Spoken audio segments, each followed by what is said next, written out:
आधी रात को गिरी इमरान सरकार, विपक्षी नेता शहबाज ने कहा कबूल हुई आवाम की दुआ, किसी के भी देश छोड़ने पर लगी रोक।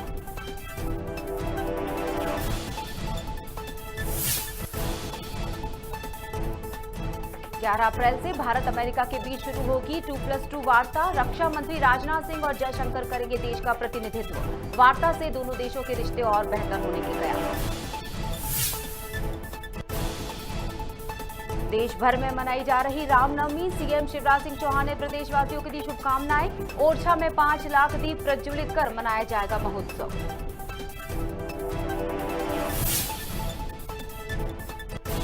कांकेर में चलते ट्रक में लगी आग, चालक ने वाहन से कूदकर बचाई जान। यातायात पुलिस ने आग पर पाया काबू।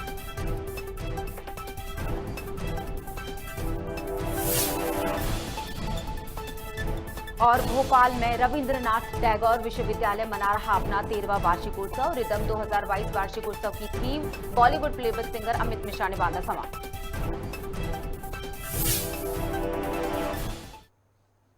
नमस्कार, आप देख रहे हैं खबर भारत। मैं हूं आपके साथ क्रांति प्रिया। बढ़ते हैं खबरों पर सिलसिलेवार तरीके से। पाकिस्तान में इमरान खान की सरकार गिर चुकी है। मीडिया रिपोर्ट्स के मुताबिक शनिवार रविवार की दरमियानी रात करीब 1 बजे वोटिंग हुई। इमरान सरकार के खिलाफ अविश्वास प्रस्ताव पारित हुआ, जिसमें इमरान की पार्टी ने हिस्सा ही नहीं लिया। बता दें कि इमरान के खिलाफ कुल 174 वोट पड़े, जबकि बहुमत के लिए 172 वोट जरूरी थे। वोटिंग के पहले डिप्टी स्पीकर ने इस्तीफा दे दिया था। इस दौरान विपक्ष ने पीएमएलएन के अयाज सादिक को नया स्पीकर चुना। इसके बाद उन्होंने ही वोटिंग कराई। बाद में विपक्ष के नेता शहबाज शरीफ ने कहा, मुल्क के लिए ये नई सुबह है, आवाम की दुआ कबूल हुई। इमरान सरकार गिरने के बाद ही तमाम एयरपोर्ट को अलर्ट पर रखा गया है, ताकि कोई भी बिना एनओसी के देश छोड़कर ना जा सके।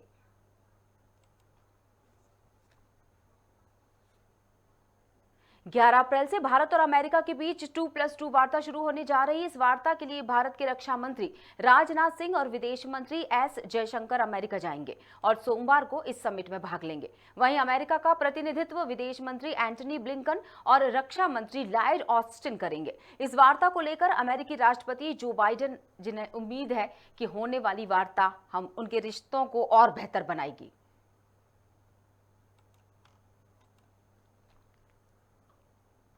देश भर में आज रामनवमी मनाई जा रही है। वहीं रामनवमी मध्य प्रदेश के मुख्यमंत्री शिवराज सिंह चौहान ने इस मौके पर प्रदेशवासियों को शुभकामनाएं दी हैं। मुख्यमंत्री ने घर घर में सुख, समृद्धि, आनंद, शांति, सद्भाव के फूल खिले और सबका मंगल हो, सबका कल्याण हो, ऐसी प्रभु श्री राम से प्रार्थना की। वहीं सीएम ने कहा कि मां सिद्धिदात्री के पूजन के साथ ही आज 9 दिन की नवरात्रि पूर्ण हो रही है। मां सबकी मनोकामनाएं पूरी करें। बता दें कि रामनवमी के खास मौके पर ओरछा स्थित श्री राम राजा सरकार मंदिर में 5 लाख दीपों को प्रज्वलित कर दीपोत्सव मनाया जाएगा। इस खास कार्यक्रम में अन्य मंत्री शिरकत करेंगे।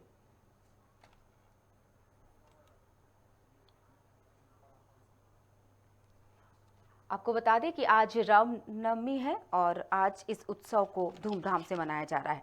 हम इस पर चर्चा करेंगे। हमारे साथ नीरज कुशवाहा ओरछा से संवाददाता जुड़े हुए खबर भारत के लिए।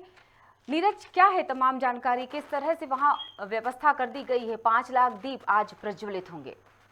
मैम बता दो, जैसे ओरछा धाम पर यहाँ पे 5 लाख दिए जलाए जाएंगे, जहाँ पे शिवराज सिंह मध्य प्रदेश के जो मुख्यमंत्री वो सब 5:05 पे आएंगे। इसके बाद सबसे पहले करेंगे रामराजा सरकार के दर्शन करेंगे। इसके बाद कंचना घाट पे पहुंच के दीप उत्सव की शुरुआत करेंगे, जहाँ पे कंचना घाट, रामराजा मंदिर के सामने जानकी जी मंदिर और लक्ष्मी जी के मंदिर पे 4 जगह दिए जलाए जाएंगे। जी मैम। जी बताएं। जी बिल्कुल। वहाँ रामनवमी को लेकर लोगों की क्या प्रतिक्रियाएं हैं? किस तरह से वहाँ कितने लोगों के शामिल होने की उम्मीद है? जैसे बता दें, ओरछा नगर को दुल्हन की तरह सजाएगा। हर घर से 5 से 10 आदमी जाएंगे, जहाँ पे दुल्हन की संग हर डीजे के साथ डांस होगा। और जहाँ पर रामनवमी पहली बार ऐसी मनाई जा रही है, इसकी पहले भी मनाई गई थी। पहली फर्स्ट टाइम में जो सीएम पहुंचेंगे वहाँ पे इसके पहले रामनवमी के लिए ज्यादा उसके लोग काफी दूर दूर से श्रद्धालु भी पहुंचे, दर्शन करेंगे। इसके बाद और दीपोत्सव में शामिल भी होंगे। जी मैम। बिल्कुल। नीरज, सीएम कितने बजे तक पहुंच पाएंगे वहाँ? क्या वहाँ के उनके प्रोटोकॉल और उनकी क्या प्लानिंग है, योजना? कलेक्टर से बात हुई थी और सीएम उनका जानकारी देते हुए बताया 5:05 पे सीएम हेलीपैड पे आ जाएंगे। इसके बाद सीधे रामराजा मंदिर पहुंचेंगे, जहां पर रामराजा मंदिर में दर्शन करने के बाद शुरुआत करेंगे और 9:05 पे Jhansi railway station rail by train से भोपाल के लिए निकलेंगे, रवाना होंगे। जी मैम। चलिए, उनके साथ किसी और मंत्री या किसी और जनप्रतिनिधि या दिग्गज नेताओं के आने की संभावना जताई जा रही हो? जैसे बता दें, शिवराज सिंह मध्य प्रदेश के मुख्यमंत्री शिवराज सिंह जी भी रहेंगे और केंद्रीय मंत्री डॉक्टर जो टीकमगढ़ सांसद है डॉक्टर वीरेंद्र खट्टिक भी रहेंगे और पृथ्वीपुर विधायक डॉक्टर शिशुपाल विधायक, अनिल निवाड़ी विधानसभा के अनिल जैन रहेंगे, गोपाल भार्गव प्रभारी मंत्री हैं, वो भी साथ में रहेंगे। जी मैम। चलिए, बहुत बहुत शुक्रिया नीरज।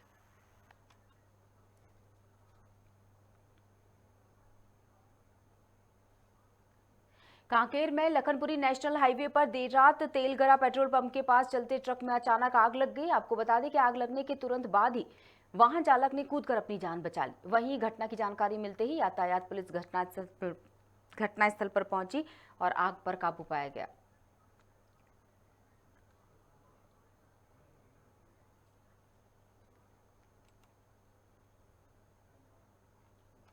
खबर नरसिंहपुर जिले के साईखेड़ा विकासखंड से है। यहां गेहूं की नरवाई में आग लगने से रहवासियों को खासी परेशानी का सामना करना पड़ रहा है। आपको बता दें कि गेहूं की खड़ी फसल में आग लग गई। लोगों का कहना है कि आग लगने के बाद चारों ओर काले बादल छा गए, जिससे वातावरण प्रदूषित होने से हमें परेशानी होती है। रहवासियों के मुताबिक किसान गेहूं काटने के बाद मूंग बोने के लिए बड़ी संख्या में गेहूं की नरवाई में आग लगाते हैं, जबकि इस पर पूर्ण तरह से प्रतिबंध लगा हुआ है। फिर भी प्रशासन इस ओर कोई ध्यान नहीं दे रहा।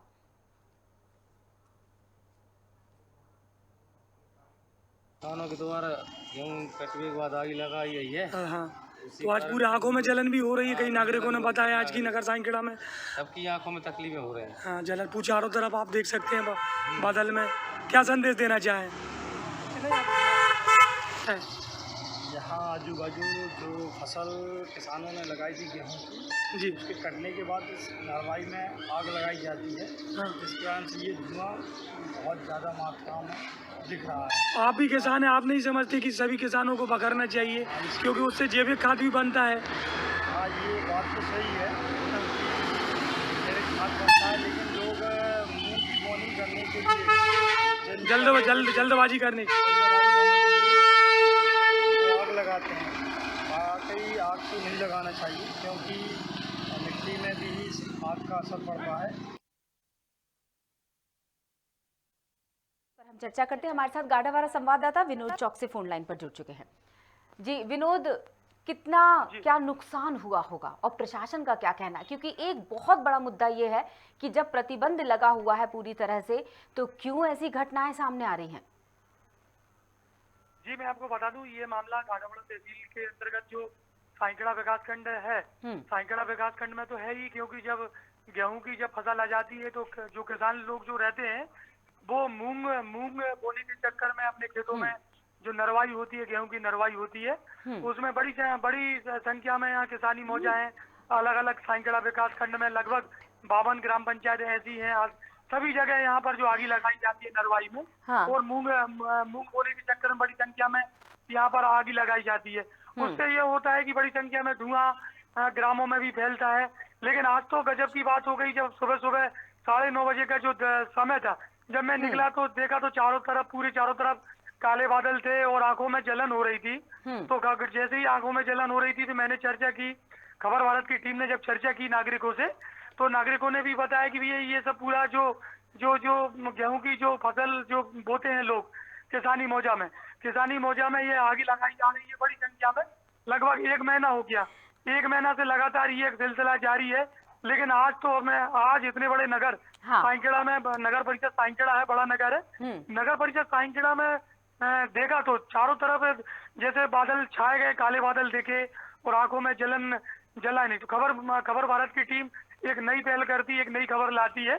तो ये प्रशासन के सामने हम सीधी ये खबर उनको प्रशासन को बता रहे हैं कि आप कुछ समझ सकते हैं कि आज इतना बड़ा प्रदूषण देखने को मिला, आंखों में जलन हो रही थी बार बार प्रशासन को बताने के बाद भी, लेकिन प्रशासन द्वारा अभी तक इस तरह पे कोई कार्रवाई नहीं की गई है। ना ही कभी रोका गया ये है। शारीरिक और आर्थिक दोनों नुकसान है विनोद। जी जी हाँ, आर्थिक जी, तौर ये पे भी बिल्कुल किसान सही को बात है। मार पड़ी और देखा जाए तो प्रदूषण की वजह से शारीरिक परेशानियां भी देखने को मिलेंगी। हाँ, सबसे बड़ी बात ये भी है क्योंकि लगातार प्रदूषण जारी है और प्रशासन द्वारा ये पहल भी नहीं की गई है। अगर 1 महीने पहले से ये जो आग लगने का सिलसिला जारी था, गेहूं का तुरंत गेहूं हार्वेस्टर से काट कर वो तुरंत गेहूं में आगी लगा देते हैं और पानी चलाकर इसमें मूंग बो देते हैं। तो ये इस पर प्रतिबंध तो लगा ही है क्योंकि बहुत बड़ा प्रदूषण फैलता है, लेकिन प्रशासन ने अपनी जिम्मेदारी यहाँ पर नहीं समझी है। क्योंकि प्रशासन को एक दो बार इस पर पहल करना चाहिए था, बाढ़ साहब के जरिए संदेश भी देना था, समझाइश भी देना थी, नगर परिषद के माध्यम से मुनादी भी करानी थी कि भैया खेतों में आग नहीं लगाना चाहिए। तो इसके कारण क्या होता है, कई बार यहाँ साली चौका क्षेत्र में भी आग लग गई, किसी ने खेत में आग लगाई तो किसी किसान के खेत में आग लग गई। इस तरह की घटनाएं सामने देखते हुए भी आज तो बहुत यहाँ 10 बजे का समय था, 9:30 से 10 के बीच में साइकिड़ा नगर बड़ा है, नगर परिषद है, ऐसे 44 मेन रोड से लेकर तालाब के चारों तरफ पूरे वीडियो जाके मैंने बनाए देखा और नागरिकों से जब मैंने जानकारी ली तो ये बड़ी खबर भारत के माध्यम से हम मध्य प्रदेश शासन की शिवराज सिंह जी चौहान ऐसा प्रतीत होता है कि इसको लेकर जानकारी जागरूकता की बहुत ज्यादा जरूरत है। जी जी, क्योंकि शायद जानकारी के अभाव। हाँ, जी विनोद जी, तो मुझे लगता है कलेक्टर साहब को इस ओर प्रमुखता से ध्यान देना चाहिए। अगर जानकारी होगी कि इससे किस तरह से शरीर को नुकसान पहुंच रहा है, किस तरह से ये धुआं सांसों के जरिए जब शरीर में जाएगा तो किस तरह से बीमारियां जो हैं वो पनपेंगी, तो वो उस ओर ध्यान देना बहुत जरूरी है। जी मैं आपको एक चीज बताना चाह रहा हूँ। निश्चित ही ये खबर भारत की जी खबर सुनते ही जिला कलेक्टर जो रोहित सिंह जी हैं, मैं हर बार खबर माध्यम से जब भी मैं बोलता हूँ उनके बारे में तो वो सख्त है। कहीं ना कहीं यह खबर उनको जब सबूत के तौर पर उनके सामने पहुंचेगी तो कहीं ना कहीं इस ओर की बड़ी कार्रवाई होगी। जी जी, चलिए बहुत बहुत शुक्रिया विनोद जी।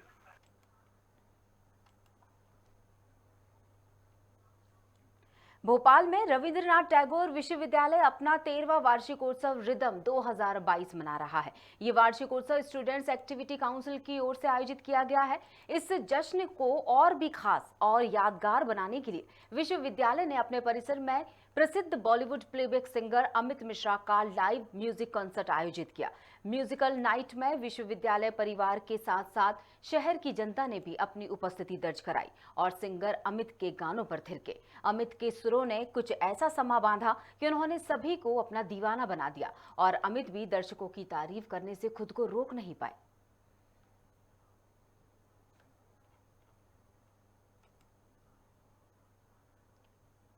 निवाड़ी जिले के पृथ्वीपुर में प्रशासन भूमाफियाओं के खिलाफ सख्त रुख अपना रहा है। लिहाजा एक बार फिर मामा शिवराज का बुलडोजर अवैध निर्माण पर चला।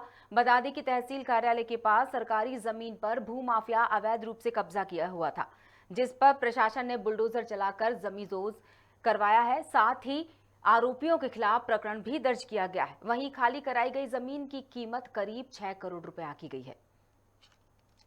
आज ग्राम पृथ्वीपुर में शासकीय भूमि पर किए गए अतिक्रमण को हटाया गया है। लगभग 100 एकड़ जमीन पे से अतिक्रमण हटाया गया है। लगभग 6 करोड़ मूल्य अनुमानित है भूमि का। जमीन माफियाओं पे क्या कार्रवाई की जाएगी सर? आगे भी निरंतर कार्रवाई जारी रहेगी और शासकीय भूमि से अतिक्रमण हटाया जाएगा। इंदौर नगर निगम के बजट को लेकर विधायक संजय शुक्ला ने इसे अच्छा बताया। उन्होंने कहा कि निगम को हर साल 700 करोड़ रुपए मिलते हैं और 7,000 करोड़ का उन्होंने बजट निकाला है, जिसमें केंद्र और राज्य सरकार से उन्हें किसी प्रकार की कोई मदद नहीं मिलती। वहीं अन्य कई कार्यों को लेकर ध्यान आकर्षित करने की कोशिश की गई। निगम बजट तो पेश कर दिया है, मुझे अभी नहीं मालूम 700 करोड़ रुपए साल का उनको आता है और 7,000 करोड़ का उनका बजट निकाला है। अभी लोन से लेंगे कैसे लेंगे, मतलब सरकार को मदद करती नहीं है, सेंट्रल गवर्नमेंट मदद करती नहीं है। परंतु जब भी जो बजट निकाला अच्छा निकाला, सब काम होना चाहिए। हर विधानसभा में उनने जो स्पोर्ट्स के ग्राउंड बनने की बात करी, बहुत अच्छी बात है। उन्होंने बगीचे की बात करी, अच्छी बात है। क्योंकि इंदौर शहर में आज के दिन सबसे ज़्यादा जरूरत है पानी की। क्योंकि इसलिए ज़रूरत है कि आज से 40 साल पुरानी लाइनें डली हुई है। जब नर्मदा मैया इंदौर में पहली बार आई थी उस लाइन आज भी डली हुई है, परंतु उसको पानी जब गंदा पानी आ रहा वो चेंज होना चाहिए। उसके अलावा जो नई कॉलोनी कट गई है और जो भारतीय जनता पार्टी के टाइम 15 साल में अवैध कॉलोनियाँ कटी हुई हैं उनमें कहीं भी लाइन डली हुई नहीं है। उस अवैध कॉलोनी लाइन डलना चाहिए क्योंकि भूमाफिया कार्रवाई नहीं कर रहे हैं। ये तो एक आम जनता कर रहे हैं। उन लोगों का कार्रवाई करना जिससे अवैध कॉलोनी बनाई है, जिसको ना ड्रेनेज की व्यवस्था, ना पानी की व्यवस्था है, ना सड़क की व्यवस्था, ना बिजली की व्यवस्था है। इंदौर में क्रॉसिंग बनाए जाने को लेकर वाल्मीकि समाज की बस्ती हटाई जा रही है, जिसे लेकर समाज के लोगों ने जमकर इसका विरोध किया। साथ ही सरकार से मांग की कि पहले उन लोगों को मकान दिया जाए जिनके मकान इस रेलवे क्रॉसिंग में जा रहे हैं, उसके बाद किसी भी प्रकार की कार्रवाई की जाए।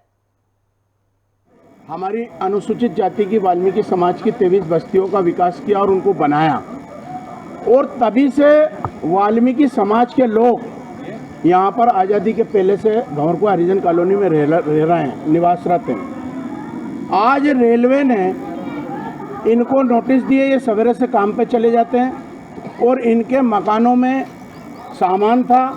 महिलाएं, हमारी माँ बहन और पूरे लोग पुरुष भी यहाँ पर काम पर गए थे और रेलवे ने आकर बलपूर्वक पुलिस के साथ यहाँ पर कार्रवाई की। और जैसे ही हमारे समाज के लोगों को मालूम पड़ा, उन्होंने कहा कि भैया बगैर बैठ के बात करें, क्योंकि जो 30-30, 35-35, 40 साल से रह रहे हैं, निवासरत हैं, उनको अचानक आके आप मकान तोड़ दोगे तो ये गलत बात है। अलीराजपुर के कनवाड़ा में 7 दिवसीय संगीतमय श्रीमद् भागवत कथा का आयोजन किया गया था, जिसका समापन महाआरती और महाप्रसादी का वितरण करने के साथ किया गया। इस दौरान पंडित कमल किशोर ने कहा कि ये धरती हमारी माता है, जहां हर धर्म, समुदाय और जाति के लोग रहते हैं। समाज की, ब्रह्म समाज की, सतगुरुदेव भगवान की, गौ माता की, सबरी माता की, सुखदेव स्वामी की, पार्वती बोले हर हर महादेव, नर्मदे हर, गंगे हर, हर हर महादेव। नवरात्र के आज इस आखिरी दिन पर श्रद्धालुओं की सुरक्षा को ध्यान में रखते हुए बिलासपुर पुलिस ने भारी वाहनों पर रोक लगा दी है, जिससे किसी भी प्रकार की कोई अप्रिय घटना न हो। साथ ही सुरक्षा के मद्देनजर 400 से ज्यादा जवान तैनात किए गए हैं। वहीं लोगों से संदिग्ध व्यक्ति समेत वस्तु देखने पर सीधे पुलिस को सूचना देने की अपील की गई है।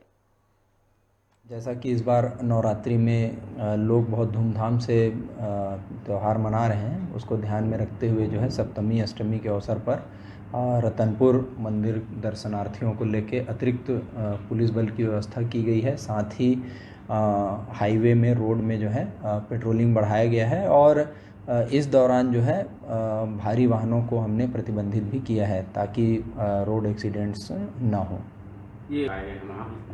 मंदिर परिसर में जो है पूर्व में ही काफ़ी बल लगाया गया था और सप्तमी अष्टमी के लिए अतिरिक्त बल की व्यवस्था की गई है। कुल मिलाकर 400 से 500 का बल लगाया गया है।